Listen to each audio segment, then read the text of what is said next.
আজ আমি তোমাদের একটা ভৌতিক গল্প পাঠ করে শোনাচ্ছি। কেমন লাগলো অবশ্যই জানিও। অনিন্দিতা দেবঘোষের লেখা মোমের আলো। আর দিন 10 পরেই কালী পুজোর রাত্রি। আর সে কথা মনে পড়তেই গোবর্ধন বাবুর আজকাল বুক ঢিপ ঢিপ করে। কাউকে প্রাণ খুলে বলতেও পারেন না তার এই ভয়ের কথা। প্রথমত এই বয়সে এসে ভৌতিক কোনো গল্প লোককে বলতে লজ্জা লাগবে, আর দ্বিতীয়ত এসব জানলে ছেলে হাতে একটা মোক্ষম অস্ত্র পেয়ে এই বাড়ি বিক্রি করিয়ে সোজা গোবর্ধন বাবুকে ওর 3 কামরার ফ্ল্যাটে বন্দি করে ফেলবে। তাই 7-5 ভেবে মনের ভয় মনেই পুষে রেখেছেন গোবর্ধন বাবু। এই আধা মফস্বল শহরে বাবার তৈরি এই বাড়িতেই স্কুল, কলেজ, তারপরে চাকরি জীবন কাটিয়ে এখন এই 72 বছর বয়সে অন্য কোথাও গিয়ে থাকতে পারবেন না। আশেপাশের বেশ কয়েকটা বাড়িরও একই হাল। চারিদিকে শুধু বয়স্ক মানুষের মুখ, ছেলে মেয়েদের ভিন শহরে বাস। কাউকে ছেলে মেয়ে নিয়ে যেতে চায়নি নিজের সংসারে, কেউ স্ব ইচ্ছাতেই ভিটে কামড়ে থেকে গেছেন। কিন্তু এরা সবাই মিলে আছেন বেশ। সবাই সবার আপদে বিপদে ভালো মন্দে জড়িয়ে পেঁচিয়ে রয়েছে, হয়তোবা মৃত্যুর দিন পর্যন্ত। ঘটনাটা ঘটেছিল গত বছরের আগের বছর কালী পুজোর রাতে।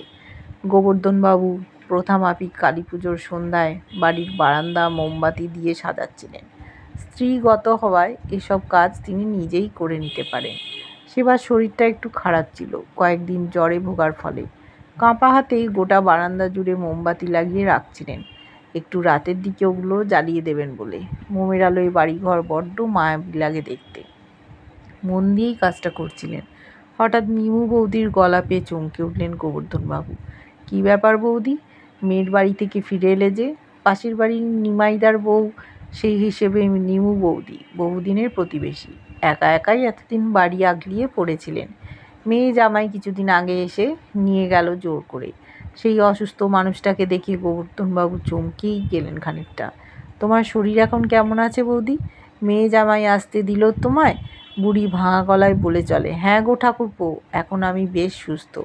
কালী পুজোয় শ্বশুরের ভিটে অন্ধকার থাকবে তাই হয় নাকি? সেই জন্যই তো জোর করে চলে এলাম। দাও দাও, তোমার মোমগুলো আমায় দাও, আমি চটপট লাগিয়ে বাড়ি যাই। আমার ঘরেও তো আলো জ্বালাতে হবে।